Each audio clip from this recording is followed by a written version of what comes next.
اللہ تبارک و تعالیٰ ارشاد فرماتا ہے، انسان کا ہر نیک عمل خود اس کے لیے ہے مگر روزہ کہ وہ خاص میرے لیے ہے اور میں ہی بروز قیامت اس کے اس نیک عمل کی جزا دوں گا۔ میرے عزیز بھائیو، روزہ جو ہے یہ صرف اللہ کے لیے ہے، باقی جو بھی بندہ نیک عمل کرتا ہے وہ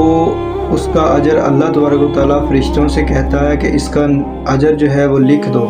روزے کا اجر اللہ تبارک و تعالیٰ کہتا ہے کہ کل قیامت والے دن میں خود اس کو دوں گا، کیونکہ فرشتے جو ہے وہ ایک نوری مخلوق ہیں۔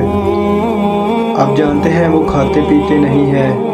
ان کا کام صرف عبادت کرنا ہے، اللہ تبارک و تعالیٰ کے احکامات کو بجا لانا ہے، اللہ تبارک و تعالیٰ کی باتوں کو ماننا ہے۔ تو جب وہ کھاتے پیتے نہیں ہیں تو انہیں کیا احساس ہوگا کہ بھوک کیا چیز ہوتی ہے، انہیں کیا احساس ہوگا کہ کھانے پینے کے بغیر زندگی کیسے گزرتی ہے۔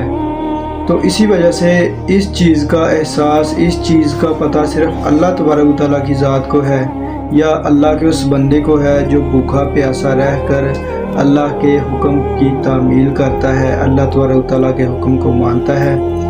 تو اسی وجہ سے اللہ تبارک و تعالیٰ نے کہا ہے کہ میں روز قیامت روزے کی جزا خود دوں گا۔ اسی کے ساتھ ساتھ